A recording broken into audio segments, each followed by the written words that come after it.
Assalamualaikum warahmatullahi wabarakatuh. Pemirsa gapai kemuliaan Ramadan yang dirahmati Allah, bulan Ramadan adalah bulan penuh ampunan. Sampai-sampai dikatakan oleh para ulama, kalau tidak di bulan Ramadan mendapatkan ampunan, lantas di bulan mana lagi?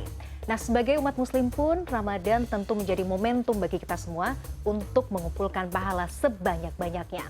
Nah, di antara begitu banyak dan beragamnya amal soleh, manakah kira-kira yang menjadi amalan utama selama bulan suci ini?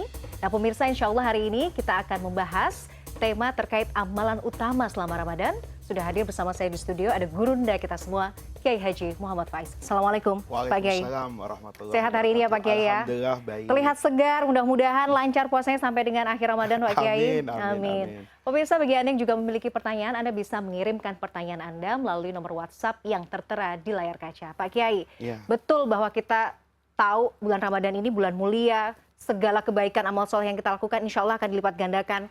Tapi di antara begitu banyak amal soleh yang kemudian bisa kita lakukan, mana kira-kira amalan yang paling potensial mendatangkan banyak pahala? Tafadhol. Dulu waktu saya ngaji sama guru saya, itu membaca satu hadis di Sahih Bukhari itu yang menjelaskan bahwa Rasulullah itu adalah sosok pribadi yang sangat dermawan.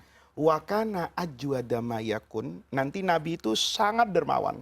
Tapi paling dermawannya Rasulullah itu di bulan Ramadan. Hina ya'tihi Jibril. Ketika di bulan Ramadan itu hampir setiap hari malaikat Jibril itu turun. Tidak saja membawa wahyu yang baru, bahkan mudarasatul Quran. Saling membaca Al-Quran tadarus. Tapi tadarusnya dengan malaikat Jibril. Nah, oleh karena itu dulu guru saya bilang bahwa amalan yang terbaik di bulan Ramadan itu adalah semua yang terkait dengan Al-Quran. Membaca, mempelajari, mengajarkan, memahami, memahamkan, dan mengamalkan. Itu semua yang terkait dengan Quran. Kemudian yang kedua terkait dengan kedermawanan. Jadi orang itu yang terbaik itu melakukan kedermawanan yang luar biasa di bulan Ramadan.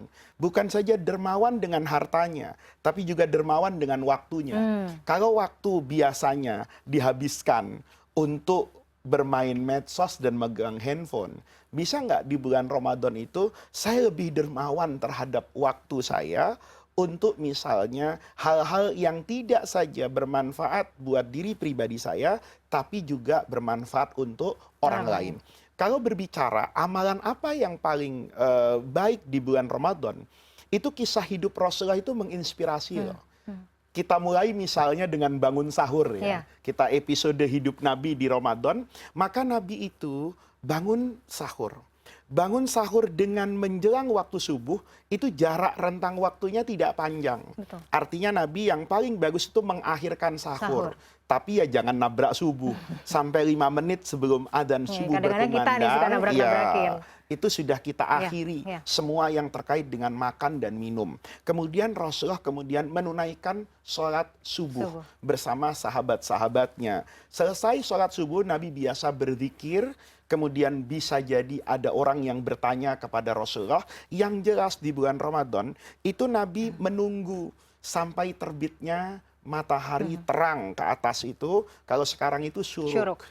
Nah begitu di waktu syuruk Nabi menunggu kira-kira waktu yang wajar untuk kemudian beliau melakukan sholat duha. Selesai sholat duha itu dalam banyak sirah nabawiyah, Rasulullah pulang ke rumah dan melakukan aktivitas seperti biasa. Ya, bercanda dengan anak-anaknya, membantu istrinya. Bahkan ada dalam satu riwayat, Rasulullah itu mencium istrinya dalam keadaan puasa.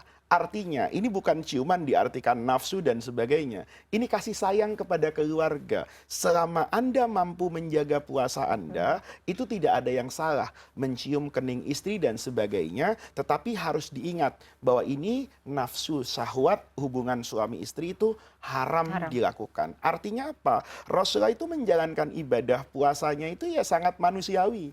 Ada waktu yang beliau gunakan untuk menjaga hubungan dengan Allah.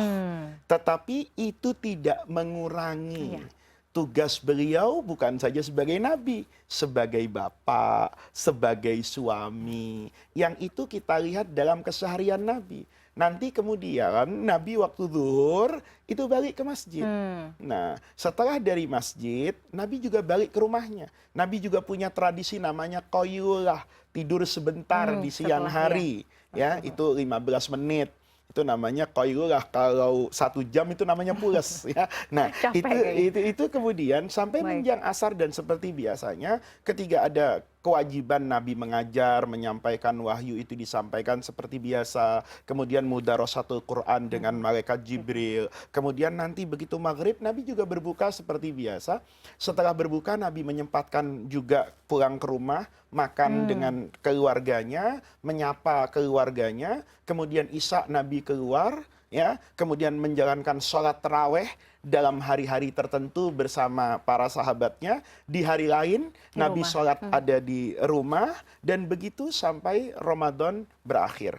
Jadi itu adalah menunjukkan bahwa Rasulullah itu bukan saja menambahkan kuantitas ya, tapi kualitas dan ritme hidup itu sebetulnya tetap normal.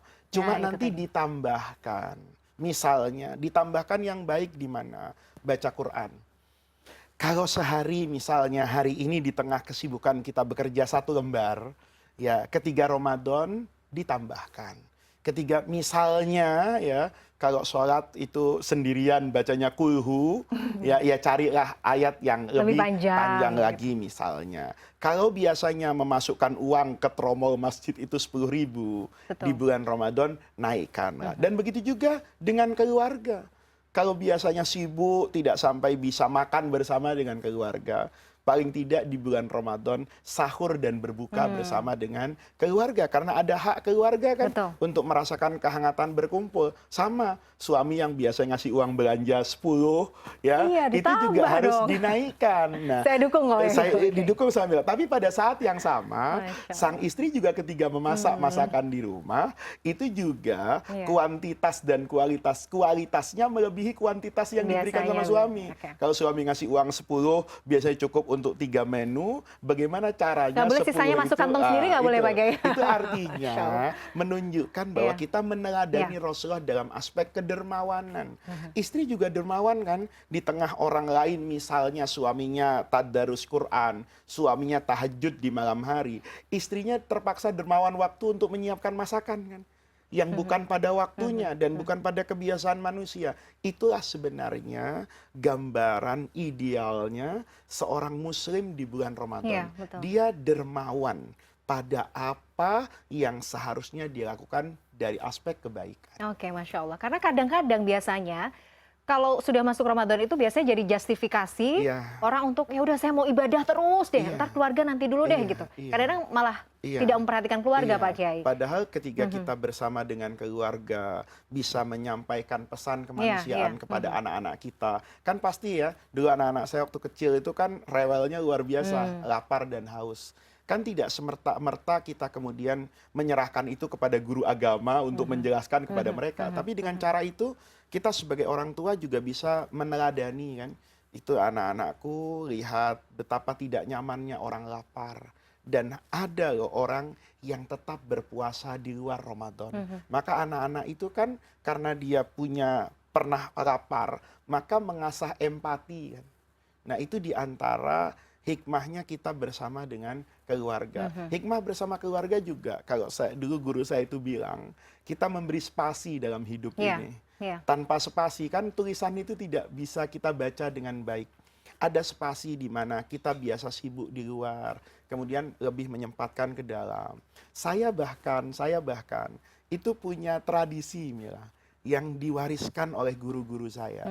Kalau di bulan Ramadan itu justru disuruh tidak menerima undangan. Oh gitu ya, jadi fokus Pak Kiai ya? Fokus, saya disuruh kembali ke pesantren, ngaji bersama dengan santri. Bahkan ketika Ramadan, karena biasanya di bulan Ramadan kan justru undangan Tawaran semakin tawaran banyak, ya. betul. Tapi justru di situ guru saya mengajarkan, ketika begitu banyak orang yang tampil berbicara, itu adalah saat yang tepat untuk kamu mendengar, menundukkan hati bahwa ada orang lain yang mungkin lebih hebat dari kamu, mungkin ada orang lain yang lebih arif dari kamu. Jadi saya itu punya tradisi kalau puasa itu saya suka berkeliling, Mila, dari masjid ke masjid. Jumatan pindah dari masjid ke masjid, tapi sebagai jamaah. Bahkan saya berusaha bagaimana caranya saya bertemu dan tidak dikenali oleh orang. Itu rasanya nikmat, memberi spasi dalam kehidupan. Kadang-kadang saya datang ke satu masjid itu pakai celana, pakai baju yang bukan sepantasnya buat saya. Ya, walaupun itu tetap menutup aurat ya. Itu kadang-kadang saya senang sekali. Ada orang tiba-tiba menegur saya, Pak, ini kan Jumatan di bulan Ramadan, sekali-kalilah pakai sarung, pakai ini. Padahal sarung itu ada keseharian saya. Tapi dinasehati dan diingatkan, itu mendatangkan keindahan yang luar biasa.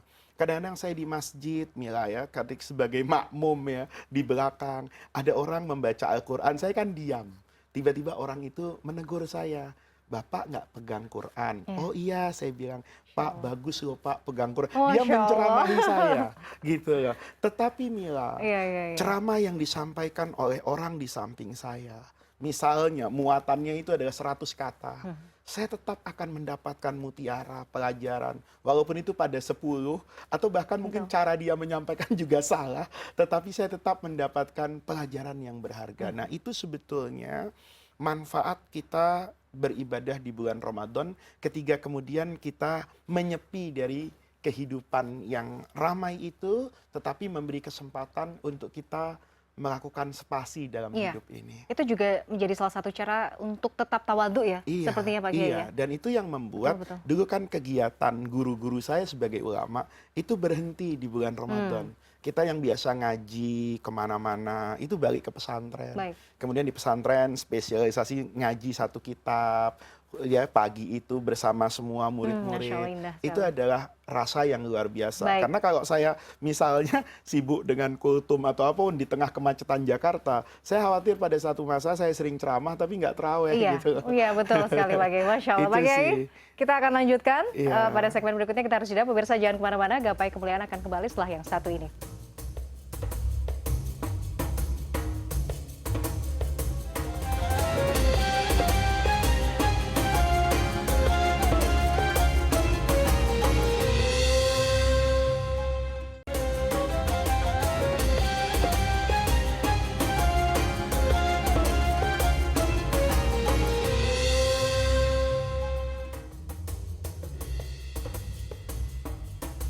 Pemirsa, terima kasih Anda masih menyaksikan Gapai Kemuliaan Ramadan dalam episode Amalan Utama Selama Ramadan.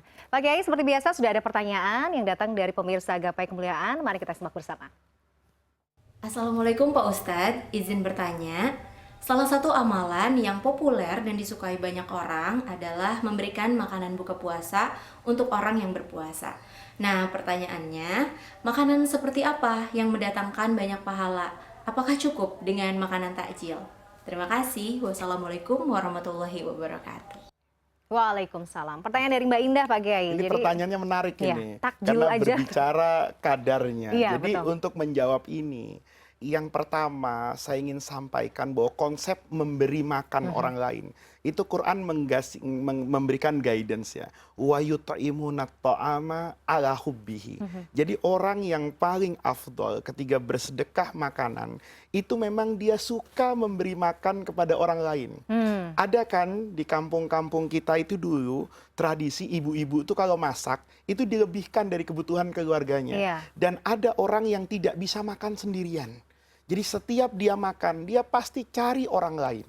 Ya, apa tetangganya, apa gurunya, atau orang yang spesial dalam hidupnya. Ya itu dia panggil untuk makan, itu setiap hari.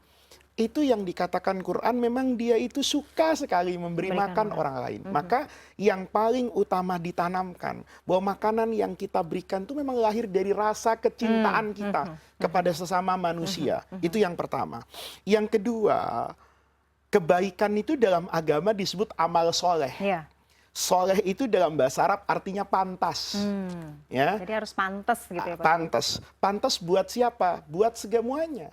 Misalnya gini, tadi kan pertanyaannya, apa pantas saya memberi makan hanya ukuran untuk takjil? Takjil itu apa? Misalnya air mineral. Sama kurma misalnya. Sama kurma yang 330 itu kecil, sama kurma 2. Atau karena kurma nggak ada, misalnya biskuit. Ya, nah itu amal yang besar nggak? Besar sekali buat orang yang penghasilannya terbatas.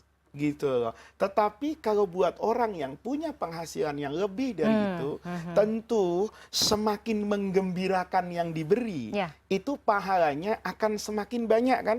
Dapat pahala memberi makan orang lain. Begitu makanan itu dikemas dengan kemasan yang bagus, orang itu jangankan makannya, melihatnya aja udah senang. Iya, betul. Ya kan? Begitu dibuka, isinya luar biasa gitu. Dia membuka saja sudah senang lagi. Sudah menggugah selera. Sudah gitu menggugah selera. Itu dapat pahala kan.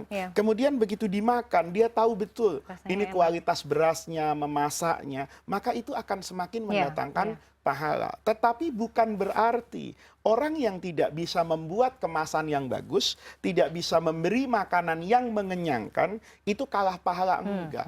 Gitu loh. Kalau pahala itu urusan Allah kan. Betul. Sebesar apa pahala yang kita dapatkan, itu bergantung dengan ketulusan hati kita ketika memberi. Jadi kalau tadi ditanyakan, apa cukup saya memberi dalam sebatas takjil, yaitu balil insanu ala nafsihi basirah. Semua orang itu sangat tahu dengan kondisi dirinya. Betul, walau alqa ma'adhirah. Kalaupun dia diberi kemampuan oleh Allah untuk bersilat lidah.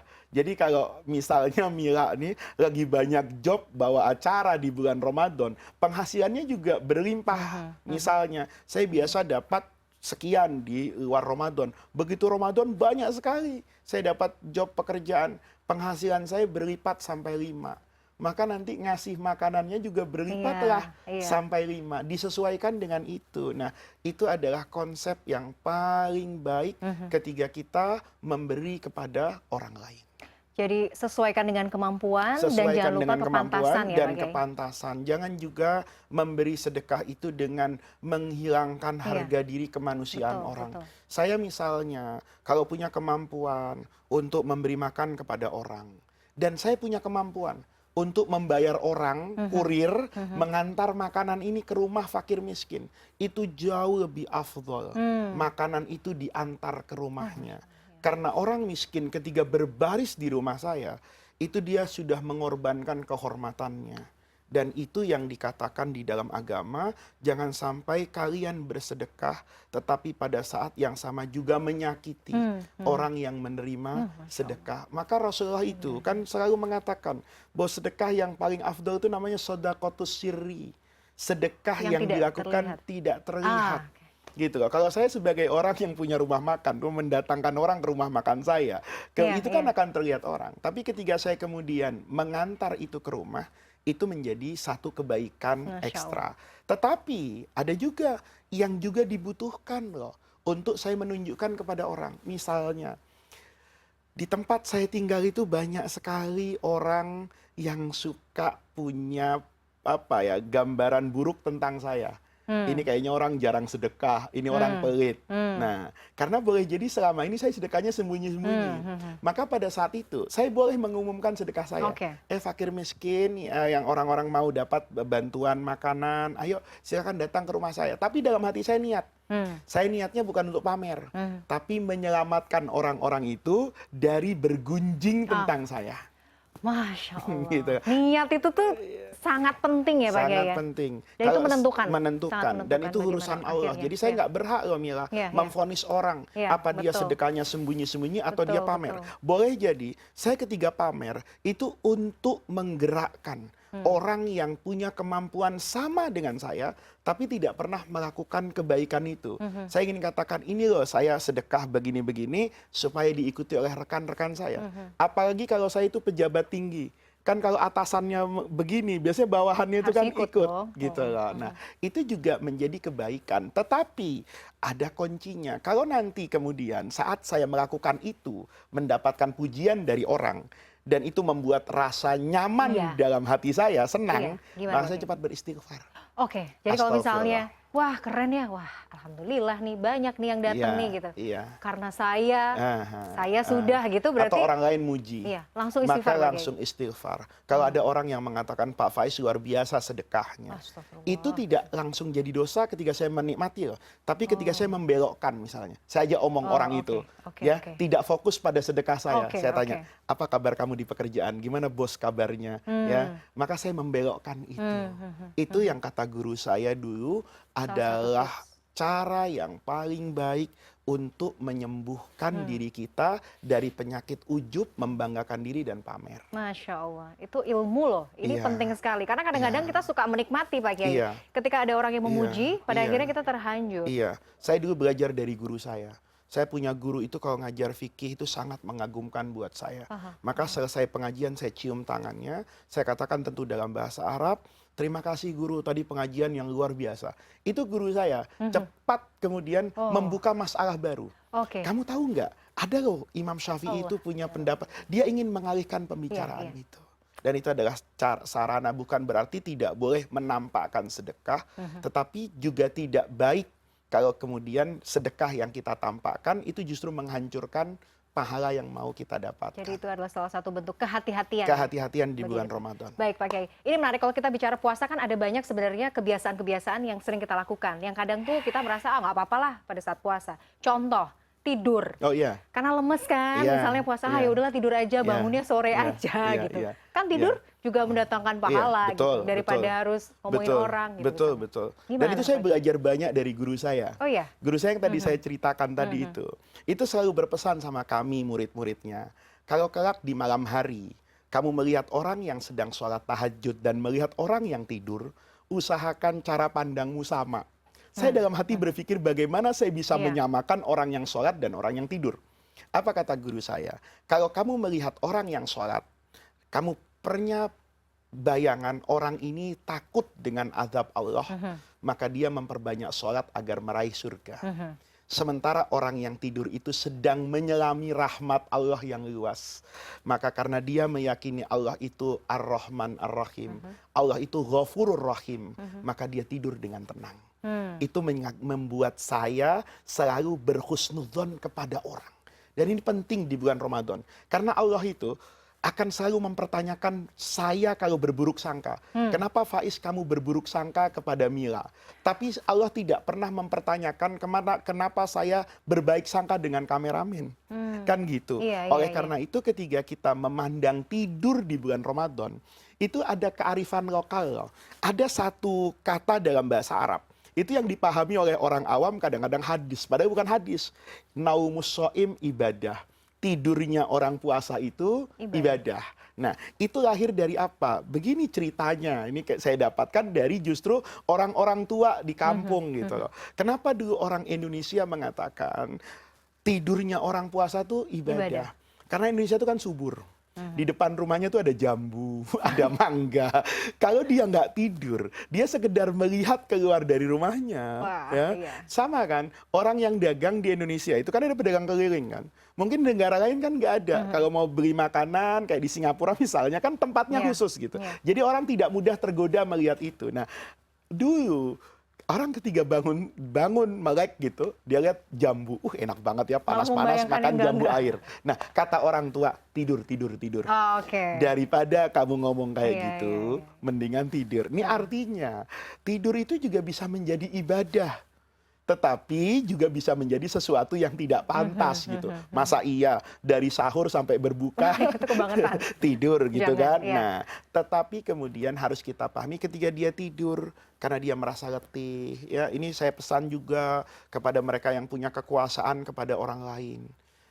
Asisten rumah tangga yang membantu istri kita mulai sahur. Ya berilah kesempatan, misalnya bilang sudah deh kalau pagi hari ini nggak usah bersih-bersih, nanti ngepelnya sore aja. Nanti misalnya biasanya apa dia bekerja atau nunggu atau apapun, kita kasih rentang untuk tidur. Seorang yang misalnya supirnya biasa nunggu di kantor berlama-lama, suruh pulang lah. Nanti bapak gimana? Saya punya uang yang cukup, sudahlah. saya nanti mau sedekah sama supir taksi. Kan itu indah, itu menunjukkan kedermawanan yang baik. Bahwa saya memberi kesempatan kepada orang untuk beristirahat, agar dia tidak merasa terbebani dengan puasanya. Masya Allah. Pak Kiai, ini menarik ya pembahasan terkait puasa. Iya. Dan ada mungkin hal-hal yang lain yang kita sering lakukan pada saat puasa dan juga kadang-kadang bisa mengurangi pahala puasa. Nanti kita bahas ya di segmen berikutnya. Pemirsa jangan kemana-mana, Gapai Kemuliaan akan kembali setelah yang satu ini.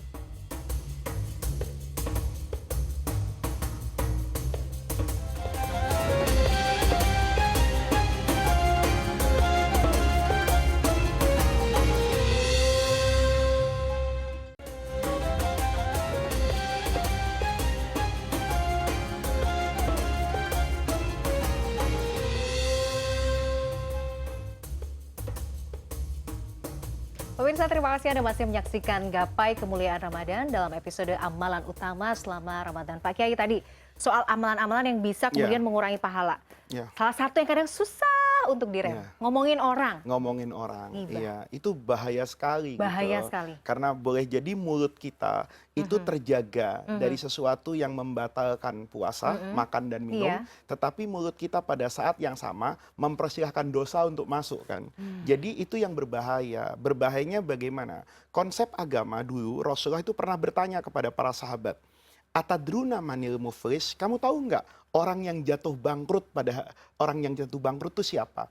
Sahabat ya jawab, ya orang yang bangkrut itu yang uangnya habis, yang perdagangannya rugi. Kata Nabi, bukan.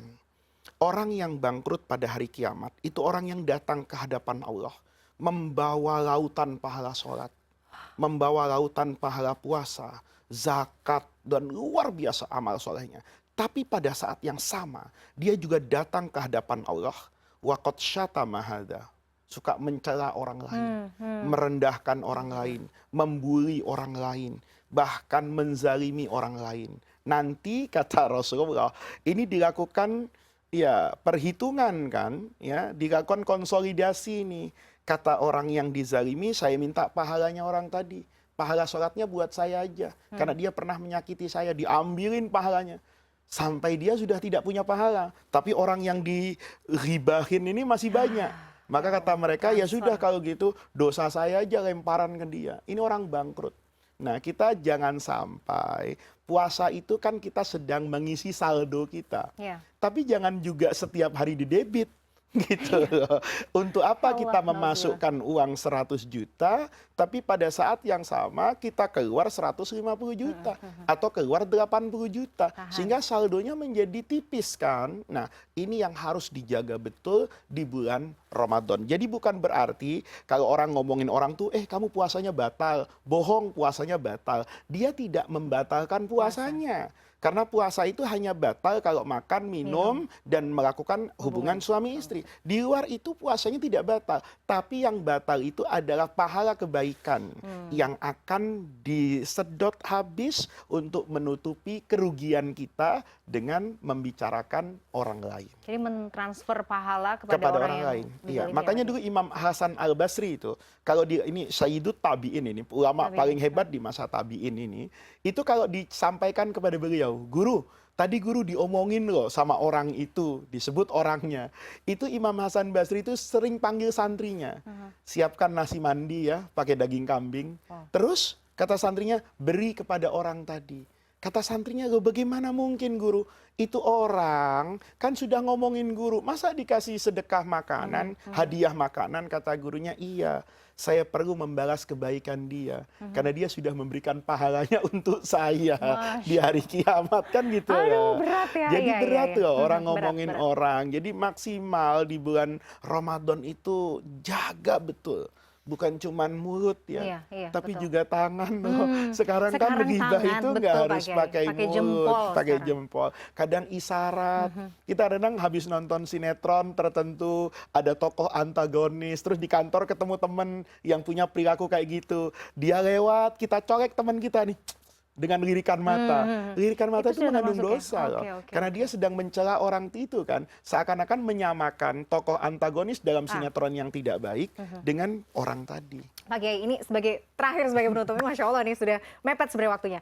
Oke, kita nggak gibahin orang, kita nggak ngomongin orang. Tapi misalnya kita lihat Kalau sekarang kan sosmed udah Iya. gampang Pak Kiai ya. Iya. Kita lihat komenan-komenan orang yang kadang tuh negatif. Itu Iya, termasuk nggak? iya. Walaupun kita nggak Kalau balas kita ya. tidak bisa menjaga hati, sebaiknya itu tidak dibaca. Oke. Tapi kalau kita bisa Hindari ya. menjaga hati, kemudian kita katakan astagfirullah, ini salah, ini dosa, ini adalah menyebar aib orang, nggak apa-apa. Tapi Baik. kalau sebaiknya bisa juga kan puasa medsos sebentar. Iya betul. Gitu loh. Sekarang tuh kan Iya, orang lagi dan berpesan populer. dulu kepada teman-teman. Diet medsos Kalau ya. ada WhatsApp grup, Ya. kita juga tidak perlu keluar dari WhatsApp grup yang diartikan memutus silaturahmi kan. Tetapi yang paling baik adalah memberi pengumuman. Ini bulan Ramadan, yuk kita semua jaga hati, jaga lisan, jaga tangan. Teman-teman yang ada urusan penting dengan saya, silahkan langsung WhatsApp nomor saya. Saya mungkin tidak banyak kesempatan untuk membaca WhatsApp grup gitu. Itu salah satu cara. Dan Salah satu mudah-mudahan cara. sih lanjut lagi di bulan setelah Ramadan Harusnya ya. begitu. Harusnya. Ramadan sebagai pendidikan Yes. kan. Baik. Begitu Anda sudah sarjana kan ilmu kesarjanaannya Harus digunakan dalam diamalkan. kehidupan setelah sekolah. Masya Allah. Pak Kiai terima kasih ilmunya. Baik, Ini baik. menarik tapi waktu kita terbatas. Baik, Pemirsa baik. tidak terasa kita sudah sampai di penghujung program Gapai Kemuliaan Ramadan. Semoga apa yang tadi kita bahas bisa menambah keimanan kita kepada Allah Azza wa Jalla. Selamat menunaikan ibadah puasa bagi Anda yang menjalankan. Saya Meladia Rahma dan Kiai Haji Muhammad Faiz undur diri. Insya Allah kita akan bertemu lagi pada Gapai Kemuliaan Ramadan berikutnya. Wabillahi taufik wal hidayah. Wassalamualaikum warahmatullahi wabarakatuh. Waalaikumsalam warahmatullahi wabarakatuh.